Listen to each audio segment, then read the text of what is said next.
मेरा नाम रजनी है। मैं आपको अपने पड़ोस का एक ऐसा वाक़या सुनाना चाहती हूँ, जिसको सुनकर आपके पैरों तले से ज़मीन निकल जाएगी। मेरे परिवार में मेरे अलावा मेरी माँ, मेरे पिता और मेरा छोटा भाई है। मेरी माँ कहती हैं कि हम दोनों भाई-बहन काफ़ी समझदार और सुलझे हुए हैं। हमारे पड़ोस में एक सुषमा मासी रहा करती थी। सुषमा मासी की 3 बेटियां थीं और उनका पति भी नहीं था, यानी कि वो विधवा थीं। उनके पति की काफ़ी सालों पहले ही मृत्यु हो चुकी थी। सुषमा मासी को अपनी बेटियों की शादी की बहुत फिक्र रहती थी। हालांकि उनकी बेटियां बहुत खूबसूरत थीं।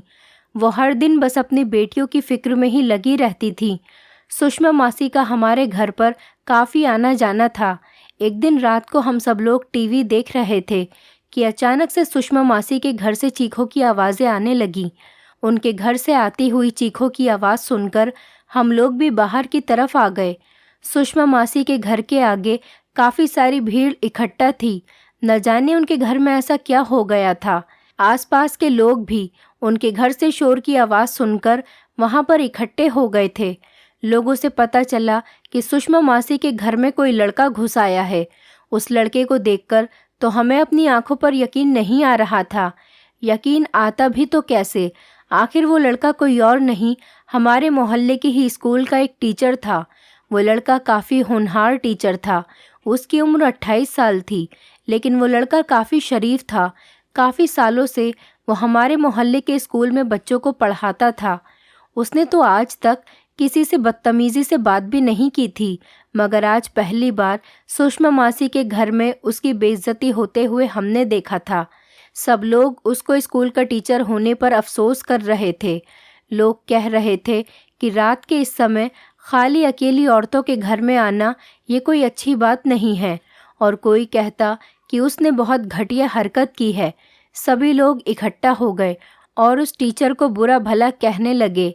किसी ने ये भी नहीं देखा कि उस रात क्या हुआ था, जबकि वो लड़का अपनी नज़रें झुकाए हुए खड़ा था और कुछ बोल भी नहीं रहा था, जैसे कि वाकई उसने कोई बहुत बड़ी गलती कर दी हो।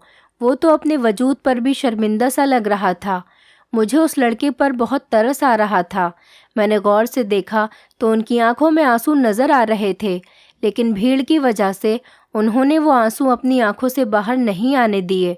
उन्होंने किसी के भी सवाल का कोई जवाब नहीं दिया, बस सर झुकाकर वहाँ से चले गए। अगले ही दिन मोहल्ले के लोगों ने मिलजुल कर फैसला किया कि स्कूल के इस टीचर को स्कूल की नौकरी से निकलवा दिया जाए, मगर ऐसा होने से पहले ही वो गैरतमंद लड़का अपनी नौकरी छोड़कर उस स्कूल से चला गया था। उस रात सुषमा मासी के घर से जिन चीखों की आवाज़ें आ रही थीं, उसके पीछे की हकीकत कोई नहीं जानता था। बस मेरे दिमाग में एक ही बात घूम रही थी, और वो ये थी कि उस लड़के का सर झुकाकर वहाँ से चले जाना। पता नहीं क्या हुआ था उस दिन, ये तो भगवान ही जानता है, मगर हम सबको सुषमा मासी बेकसूर ही लग रही थी। एक तो वो विधवा थी और साथ ही उनके साथ 3 जवान बेटियां भी थीं। 3 जवान बेटियों को साथ में रखकर जिम्मेदारी से चलना कोई आम बात नहीं होती। सुषमा मासी के लिए भी ये सब कुछ बहुत मुश्किल था, मगर उन्होंने बहुत हौसले के साथ इसका सामना किया था। ऐसे ही धीरे धीरे बात यहाँ तक पहुँच गई कि अगले ही दिन सुषमा मासी हमारे घर पर आ गईं। सुषमा मासी के चेहरे पर काफ़ी उदासी नज़र आ रही थी। पहले तो मुझे वो टीचर लड़का बेकसूर लग रहा था, लेकिन सुषमा मासी की बेबसी और उनके व्यवहार को देखकर लग रहा था कि वो अपनी बेटियों के लिए बहुत ज़्यादा परेशान हैं। सुषमा मासी मेरी माँ से कहने लगी, बहन, अगर घर में जवान लड़कियां मौजूद हो तो उनकी माँ को अपनी बेटियों की बहुत ज़्यादा फिक्र लगी रहती है। उस टीचर को तो हमने बहुत नेक और बहुत ईमानदार समझा था। वो मेरी बेटी को पढ़ाने के लिए आता था, लेकिन उसने बहुत ही घटिया हरकत की। ये सुनकर मैं उन लोगों के पास से उठकर चली गई थी, लेकिन सुषमा मासी की नज़र मुझ पर ही थी, मगर मुझे उनकी बातें सुनाई दे रही थीं। वो मेरी माँ से कहने लगी कि बहन, अगर कोई रिश्ता तुम्हारी नज़र में हो तो मेरी बेटियों के लिए ज़रूर बताना। मैं अपनी बेटियों की जल्द से जल्द शादी कर देना चाहती हूँ। शादी होगी तो कोई उल्टी सीधी बात भी नहीं करेगा। इसीलिए तो जवान बेटियां देखकर हर कोई मेरे घर की तरफ उंगलियां उठाता है और मुझे ऐसा कतई भी बर्दाश्त नहीं। माँ ने उनसे कहा कि उनकी नज़र में अगर कोई अच्छा रिश्ता होगा तो वो आपको ज़रूर बताएंगी। माँ सुषमा मासी से कहने लगी कि तुम बिल्कुल भी फिक्र मत करो, तुम्हारी लड़कियाँ तो वैसे भी बहुत सुंदर हैं और कम उम्र की भी हैं, उनके लिए तो आसानी से अच्छे रिश्ते मिल जाएंगे। तुम हिम्मत मत हारो, सब कुछ ठीक हो जाएगा। माँ ने उनसे बात करते ही अपनी एक सहेली को फ़ोन किया। उसने एक पंडित जी का पता बताया जो काफ़ी अच्छे रिश्ते लेकर आते थे। वो पंडित जी हमारे घर आ गए। माँ ने उनसे कहा कि अगर आपने इन तीनों बेटियों का रिश्ता करा दिया तो आपको इसके बदले आपकी मुँह मांगी रकम दी जाएगी। पंडित जी मेरी माँ की इस बात से बहुत खुश हुए थे और कहने लगे कि वो कल ही कोई रिश्ता लेकर आएंगे। उन्होंने कहा कि आप जिनकी बेटियों की शादी करवाना चाहती हो उनके माता पिता को अपने घर बुला लेना। माँ कहने लगी कि उन लड़कियों के पिता तो हैं नहीं, लेकिन उनकी माँ को मैं अपने घर बुला लूँगी। उन्होंने कहा कि ठीक है, आप उनको बुला लेना, मैं लड़कों की अच्छी अच्छी तस्वीर लेकर आऊँगा, उनमें से वो पसंद कर लेंगी। जो रिश्ता उनको सही लगेगा उसी के लिए मैं आगे बात चलाऊँगा। उन्होंने कहा कि मुझे पैसों की परवाह नहीं, आप लोग बहुत भले लोग लगते हैं, मैं कल आ जाऊँगा। पंडित जी की बात सुनकर माँ को तसल्ली हो गई थी। अगले ही दिन पंडित जी हमारे घर आ गए और उनके पास बहुत सारे लड़कों के फ़ोटो थे। सुषमा मासी भी हमारे घर ही बैठी हुई थी। सुषमा मासी एक एक करके लड़कों की तस्वीरें देखने लगी। फिर एक लड़के की तस्वीर सुषमा मासी को बहुत पसंद आई। उन्होंने कहा कि ऐसा ही लड़का मेरी बेटी को पसंद आएगा। यही लड़का बहुत अच्छा लग रहा है। ये लड़का लंबाई में भी अच्छा है, रंग गोरा और शक्ल भी खूबसूरत है। मेरी बेटी को खूबसूरत लड़के ही पसंद है। सुषमा मासी उस फोटो को देखकर काफ़ी खुश हो रही थी। उनकी सबसे बड़ी बेटी, जिसका नाम अंजलि था, वो अब जवान हो चुकी थी और उसके लिए रिश्ते की तलाश सुषमा मासी न जाने कब से कर रही थी। लेकिन आज जो लड़का उनको अंजलि के लिए पसंद आया था, वो लड़का मुझे कुछ ज़्यादा ख़ास नहीं लगा। वो बहुत अजीब सा लड़का था। मुझे तो वो लड़का किसी तौर पर भी पसंद नहीं आया था। लेकिन सुषमा मासी कहने लगी कि ऐसे ही खूबसूरत मर्द तो लड़कियों का दिल जीत लेते हैं। बस मैं अब अपनी बेटी की शादी इसी से ही करूँगी। सुषमा मासी भी उस लड़के की खूबसूरती से काफ़ी इम्प्रेस हुई थी। वो उसी लड़के को अपना दामाद बनाना चाहती थी। मुझे नहीं पता था कि उनकी बेटी की पर्सनैलिटी कैसी है, लेकिन मुझे तो इस लड़के को देखकर ऐसा लगता था कि अंजलि ज़रूर इस रिश्ते से इनकार कर देगी। लेकिन इनकार की नौबत ही नहीं आई। माँ ने अगले ही दिन हमें बताया कि वो लड़का सुषमा मासी की लड़की से शादी करने के लिए तैयार हो गया है। मुझे तो इस बात पर यकीन ही नहीं आ रहा था। और उन्होंने बताया कि वो लोग बहुत अमीर हैं, उनकी दौलत का तो कोई हिसाब ही नहीं लगा सकता। वो उन लोगों को ज़्यादा तो नहीं जानती थी, लेकिन सुषमा मासी इस रिश्ते से बहुत खुश है। वो चाहती है कि उनकी बेटी का रिश्ता उसी लड़के के साथ हो जाए। उस लड़के का नाम अजय था।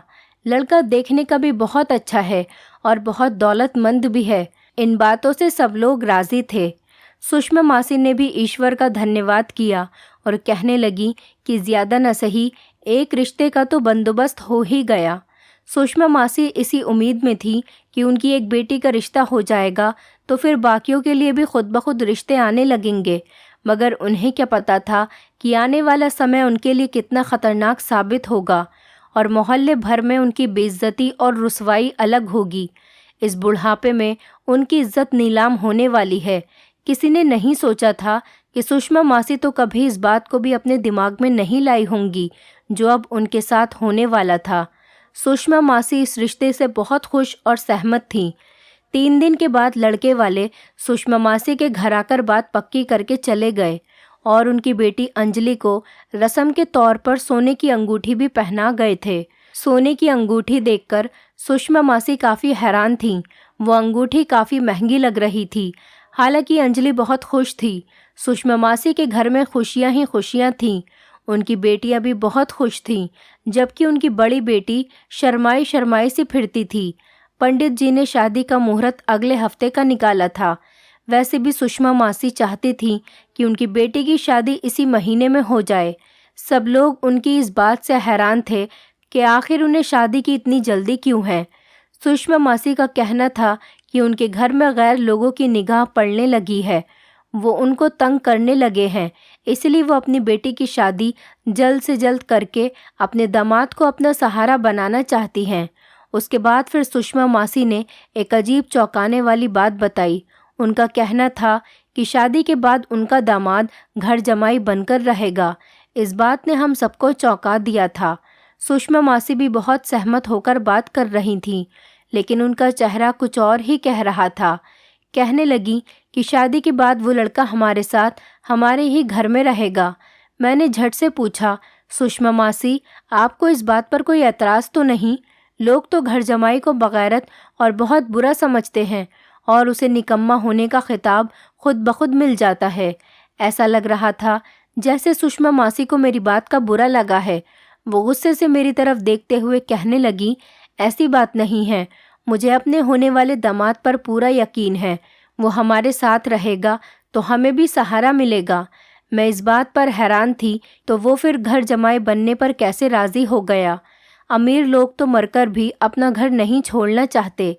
मैंने माँ से कहा कि आप सुषमा मासी को समझाइए। माँ कहने लगी, अगर हम उनसे ये बात कहेंगे तो वो हमारी बात का बुरा मान जाएंगी। एक विधवा औरत की बेटी का घर पहली बार बस रहा है। मैं बेवजह उसके दिमाग पर शक नहीं डालना चाहती। मैं तो माँ की बात सुनकर खामोश हो गई, लेकिन सामने खड़ा मेरा भाई ये सारी बातें सुन रहा था। जब रात को सुषमा मासी हमारे घर मिठाई देने के लिए आई तो मेरे भाई ने उनसे ये बात साफ साफ कह दी, सुषमा मासी, आप इस रिश्ते से खुश तो होना? चलिए आपकी खुशी को किसी की नज़र न लगे, लेकिन एक बार लड़के वालों की जांच पड़ताल ज़रूर कर लीजिएगा। मैं कैसे मान लूँ कि एक अमीर बाप का इकलौता बेटा, अपने ख़ानदान का इकलौता वंश, अकेले आप लोगों के साथ घर जमाई बनने पर राज़ी हो गया। ज़रूर वो लोग आपके साथ कोई न कोई धोखा कर रहे हैं।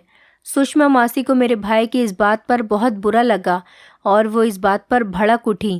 कहने लगी, लगता है तुम मेरी बेटी के नसीब पर जल रहे हो, कहीं तुम्हारी ही तो उस पर नज़र नहीं थी। मेरा भाई ये सुनकर हैरान हो गया और अपने कानों पर हाथ लगाने लगा। उसने सुषमा मासी से कहा, भगवान न करे मासी, ये आप कैसी बातें कर रही हैं? आपकी सब बेटियां मेरी बहनों जैसी हैं। मेरा मतलब ये था कि आप गैरों में रिश्ता करते वक्त थोड़ा सोच लेती। मैं भी गैरों में रिश्ता करते वक्त बहुत सोचता हूँ। सुषमा मासी कहने लगी, तुमने कौन से रिश्ते किए हैं जो तुम इतना डर रहे हो? सुषमा मासी मेरे भाई को काफ़ी बुरा भला कहकर वहाँ से चली गईं। उस दिन के बाद से ही मेरे घर पर किसी ने भी सुषमा मासी को नहीं टोका कि वो इन लोगों में अपनी बेटी की शादी कर रही हैं। फ़िलहाल 2 हफ्ते बाद उनकी बेटी की बारात आई। उनकी बेटी भी काफ़ी खुश थी। उसने लाल रंग का प्यारा सा लहंगा पहन रखा था। वो उस लहंगे में काफ़ी खूबसूरत और प्यारी लग रही थी। शादी बहुत धूमधाम से हो रही थी, लेकिन बारात की गाड़ियाँ देखकर तो मेरी आंखें फटी की फटी रह गईं।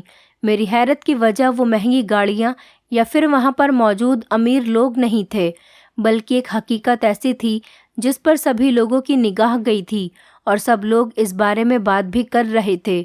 जो लोग बारात में आए थे उसमें सारे लोग मर्द ही थे। कोई भी औरत बारात में नहीं आई थी। सिर्फ गिनती की 3 ही औरतें आई थीं। एक औरत ने बताया कि वो लड़के की माँ है। दूसरी औरत कहने लगी कि मैं लड़के की बहन हूँ और ये हमारा इकलौता भाई है। मगर उन औरतों की उम्र में ज़्यादा फ़र्क नहीं लग रहा था। माँ और बेटी एक ही उम्र की लग रही थी। ये बात बड़ी ही अजीब और हैरान कर देने वाली थी। मासी बहुत खुश थी। उन्होंने अपनी बेटी की शादी की और सारी रस्मों को अंजाम भी दिया और फिर अपनी बेटी को विदा करने के बजाय और अपने ही घर के नीचे वाले कमरे में अपनी बेटी को शिफ्ट कर दिया। उनकी बेटी विदा होकर अपने ही घर से अपने ही घर में आ गई थी। बस बदलाव उसके पति का था। सारे मेहमान लड़की को आशीर्वाद देते हुए घर से जा रहे थे। हम लोग भी अपने घर आ गए थे। अगली सुबह मेरी माँ ने मुझसे कहा कि सुषमा मासी को ये पैसे देकर आ जाओ। कल रात को उन्होंने ये पैसे मुझे संभालने के लिए दिए थे। उन्होंने मुझसे कहा था कि ये पैसे मैं अपने पास रख लूँ। ये 70,000 रुपये हैं जो मेहमानों ने खाना खाने के बाद उनको दिए थे। ऐसा न हो वो ये सोचें कि मैं उनसे पैसे लेकर उनको देना ही भूल गई। तुम जाकर अभी इसी वक्त ये पैसे उनको देकर आओ और हाँ, उनसे ये भी कहना कि वो तुम्हारे सामने ही इन पैसों को गिन ले। कहीं ऐसा न हो कि उनको अपने पैसे कम लगें तो वो मुझे उसी वक्त बता दें। माँ भी अब सुषमा मासी से काफ़ी डरने लगी थी। सुषमा मासी की बातें, उनकी तेज़ ज़ुबान और उनके अपशब्द की वजह से अब सब लोग उनसे दूर भागने लगे थे, मगर सुषमा मासी को इस बात से कोई फ़र्क नहीं पड़ता था। फिर मैं अपने घर से निकली और सुषमा मासी के घर चली गई। मैं उनके घर पर जाती ही ये देखकर हैरान रह गई कि उनके घर के दरवाजे पर लॉक लगा हुआ था। ये देखकर तो मुझे बहुत हैरत हुई थी। आज तक तो कभी मासी के घर पर लॉक लगा हुआ नहीं मिला था, लेकिन आज उनके दरवाजे पर ताला लगा हुआ था। मैं घर वापस आ गई। मैंने आते ही ये बात फ़ौरन अपनी माँ को बताई। मेरी माँ को मेरी बात पर यकीन नहीं आया। वो मुझसे कहने लगी, तुम बेवजह इसी तरह का मजाक मुझसे करती हो, चलो मेरे साथ, मैं चलकर देखती हूँ। मैंने कहा, माँ मैं सच कह रही हूँ, सुषमा मासी के घर पर ताला लगा हुआ है, मैं आपसे कोई मजाक नहीं कर रही। माँ मेरा हाथ पकड़कर घर से बाहर निकल गई थी और जब हम सुषमा मासी के घर पहुँचे तो माँ ने देखा कि वाकई सुषमा मासी के घर के दरवाजे पर ताला लगा हुआ था। ये बात मुझे बहुत परेशान कर रही थी, लेकिन मैं अपनी माँ से डांट नहीं खाना चाहती थी, इसीलिए मैं खामोश ही रही। माँ भी हैरान परेशान होकर घर वापस आ गई थी। उन्होंने घर वापस आकर भाई को भी ये बात बता दी। भाई ने कहा कि ज़रूर उन लोगों ने इनके साथ कोई धोखा किया होगा, तभी तो शर्म की वजह से रातों रात इन लोगों ने ये मोहल्ला छोड़ दिया होगा। मगर ये लोग मोहल्ला कैसे छोड़ सकते हैं? उनके घर में तो काफ़ी सारा सामान था, लेकिन हमें तो इस तरह की कोई खबर ही नहीं हुई। अगर ये लोग अपना सामान भी वापस लेकर गए होते तो मोहल्ले में गाड़ी की आवाज़ ज़रूर आई होती, उससे पता चल जाता कि यहाँ पर कोई आया है या फिर कोई चला गया। ऐसा कैसे हो सकता है? सुषमा मासी रातों रात अपनी तीनों बेटियों के साथ घर ही छोड़कर चली जाएं। हो सकता है दौलत का नशा सर चढ़कर बोलता है तो इंसान काफ़ी कुछ बन जाता है और फिर बाद में पछताता फिरता है। मेरे भाई ने ये बात कह तो दी थी, लेकिन मुझे उसकी बात पर बिल्कुल भी यकीन नहीं हो रहा था और यकीन आ भी नहीं सकता था। मैंने तो अपने दिल में फ़ैसला कर लिया था कि मैं सुषमा मासी के घर पर निगाह रखूंगी। हो न हो वो इस घर के अंदर ही मौजूद होंगी। हो सकता है वो बाहर नहीं आना चाहती हों। शायद उनके साथ ऐसा हादसा हो गया है जिसकी वजह से वो परेशान हैं, या फिर वो दुनिया वालों के सामने नहीं आना चाहती। शाम के वक्त मैं अपनी छत पर खड़ी थी, तभी अचानक मैंने एक अजीब सी बात देखी। मैं सुषमा मासी के घर की तरफ ही देख रही थी कि एक लाल रंग की गाड़ी आई और उस गाड़ी से एक लड़का उतरा।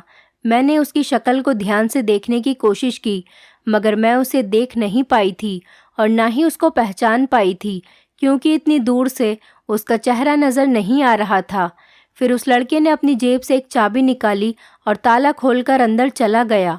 उसने अंदर जाते ही दरवाजे को बंद कर लिया। मैं ये सब कुछ अपनी छत से ही खड़ी हुई देख रही थी। उसने दरवाजे को इस तरह से ताला लगाया कि बाहर से देखने वाले को ऐसा लगे कि घर में कोई नहीं रह रहा, लेकिन वो तो दरवाज़ा बंद करके अंदर चला गया था। मैं ये सब कुछ देखकर फ़ौरन दौड़ते हुए नीचे अपनी माँ के पास आ गई और मैंने अपनी माँ को सारी बात बता दी। माँ ने मुझे डांट दिया और गुस्सा होकर कहने लगी कि आइंदा मैं सुषमा मासी के घर के मामलात में दखलंदाजी ना करूं। हम उनको मासी ज़रूर कहते थे, लेकिन हमारा उनसे कोई रिश्ता नहीं था। लेकिन वो हमारी पड़ोसी थी। अपने पड़ोसियों का ख्याल रखना तो हमारा फ़र्ज़ बनता है। हमारा बचपन उनके घर पर ही गुज़रा था, इसलिए हमारा उनके साथ बहुत गहरा रिश्ता हो गया था। मगर मैं उनके किसी भी मामलात में दखलंदाजी कैसे करती, क्योंकि मेरी माँ ने मुझे सख्ती से मना कर दिया था। लेकिन सुषमा मासी के बंद घर में तो मेरी दिलचस्पी और भी ज़्यादा बढ़ती चली जा रही थी। माँ के कहने पर तो मैंने उनके घर को भुला दिया था, लेकिन एक दिन रात के समय सुषमा मासी के घर से चिल्लाने की आवाज़ें आने लगीं। किसी ने ये बात महसूस नहीं की, मगर मुझे उनके घर से किसी औरत के चीखने की आवाज़ आ रही थी। मैं फ़ौरन दौड़ते हुए छत पर गई। छत से जाकर देखने लगी, लेकिन कोई भी मुझे आसपास से उनके घर की तरफ जाते हुए नहीं दिख रहा था। शायद लोगों को उनके घर से चीखने चिल्लाने की आवाज़ें सुनने की आदत हो गई थी, या फिर वो टीचर वाला वाक़या सबको याद आ गया था। अब तो सुषमा मासी पर भी कोई तरस नहीं खाता था।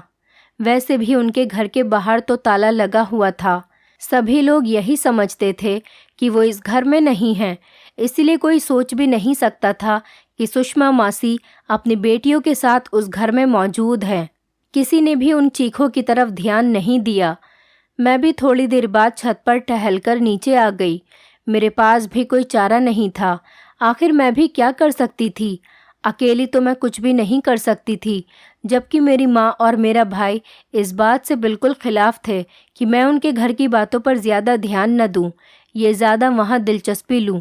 खैर, अगले ही दिन सब लोगों के सामने उस बंद घर का राज खुल चुका था। कुछ ऐसा हुआ कि हमारे मोहल्ले में पोलियो की दवाई पिलाने वाली औरतें आ गईं। उन लोगों को अपना कैंप लगाए हुए काफ़ी रात हो चुकी थी।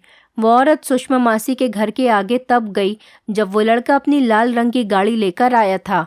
वो लड़का सुषमा मासी के दरवाजे के पास आकर रुक गया और पोलियो वाली औरत ने उससे कहा कि वो उसे घर के अंदर जाने दें। उस लड़के ने पोलियो वर्कर्स के साथ बदतमीज़ी करना शुरू कर दी। वो कौन था ये तो मुझे उस वक्त नहीं पता था, लेकिन उस पोलियो वर्कर को उस लड़के पर कुछ शक हुआ। वो लड़का उनको ठीक नहीं लगा, इसीलिए उन लोगों ने पुलिस को बुला लिया। 1 घंटे के बाद ही पुलिस सुषमा मासी के घर के दरवाजे पर मौजूद थी। पुलिस ने सुषमा मासी के घर का दरवाज़ा खुलवाया। बाहर से ताला लगाकर लोगों को बेवकूफ़ बनाने की कोशिश की जा रही थी, मगर पुलिस तो ऐसे लोगों को पकड़ने में माहिर होती है। जैसे ही घर का दरवाज़ा खुला, सुषमा मासी की बेटियों के चीखने चिल्लाने की आवाज़ें बाहर तक आने लगीं। सुषमा मासी की बेटियों को घर के अंदर ही कैद किया गया था। उन्हें ऐसा लगा कि कोई उनकी मदद करने के लिए आया है। तभी वो चीखती पुकारती बाहर आ गईं। सुषमा मासी भी काफ़ी घबराई हुई थी। सुषमा मासी की शक्ल देखकर तो ऐसा लग रहा था जैसे उन्होंने काफ़ी दिनों से कुछ खाया पिया ही न हो। हम लोग ये सब कुछ देखकर हैरान हो रहे थे कि उन्हें आखिर हुआ क्या है। पुलिस की मदद से सुषमा मासी और उनकी तीनों बेटियों को बचा लिया गया। सुषमा मासी और उनकी तीनों बेटियां बहुत घबराई हुई थीं कि वो हमारे घर आकर बैठ गईं। माँ ने उन सभी को पानी पिलाया। सुषमा मासी ने सबसे पहले मेरी माँ से माफ़ी मांगी और कहने लगी कि मुझसे गलती हो गई थी। मैंने तुम्हारे बेटे के साथ काफ़ी बदसलूकी की थी और मुझे लगता है कि शायद मुझे उस टीचर की भी बद्दुआ लगी थी जिसको हमने उसकी फ़ीस देने से इनकार कर दिया था। वो बेचारा तो हमसे अपनी ही मेहनत के पैसे मांग रहा था, लेकिन हमने उस पर उल्टा इल्ज़ाम लगा दिया कि उस लड़के ने हमें कहीं का नहीं छोड़ा। लेकिन हमसे सारा बदला उस लड़के ने ले लिया जिससे मेरी बेटी की शादी हुई थी। मैं तो समझ रही थी कि वो लड़का बहुत अमीर है, इन तीनों का बोझ संभाल लेगा, लेकिन वो तो बहुत अजीबोगरीब और घटिया इंसान निकला। उसने जो हमारे साथ किया, भगवान ऐसा किसी की बेटी के साथ भी ना करे। उसने घर में आते ही हम चारों माँ बेटी को घर में बंद कर दिया और घर में बाहर से ताला लगवा दिया। मेरी जिस बेटी के साथ उसकी शादी हुई थी, उसने तो उसकी भी कोई लाज न रखी। उसने डरा धमकाकर हमसे मेरे घर के पेपर्स मांगे। उसने मुझसे कहा कि मैं साइन कर दूं और घर उसके नाम कर दूं। मैं समझ गई थी कि उसके क्या इरादे थे, आखिर वो क्या चाहता है, और जो वो चाहता है मैं उस सब से इनकार करती रही। मैंने उसकी बात नहीं मानी। इस बात पर उसने हम सबको एक कमरे में बंद कर दिया। अगर पुलिस नहीं आती तो हम सारी उम्र उस कैद में सड़ते रहते। इसीलिए उसने घर के बाहर ताला लगाकर सबको यही जाहिर करवा दिया कि हम घर से बाहर गए हुए हैं, जबकि हम कहीं भी नहीं गए थे। मैंने अपनी ज़िंदगी की सबसे बड़ी गलती की। उस शख्स ने हमें कहीं का नहीं छोड़ा। भगवान ने हमारी इज्जत पर कोई दाग नहीं आने दिया, वरना ना जाने मेरा और मेरी बेटियों का क्या होता। सुषमा मासी ये सब कहकर खूब रोने लगी और उनकी तीनों बेटियां बहुत डरी हुई लग रही थीं।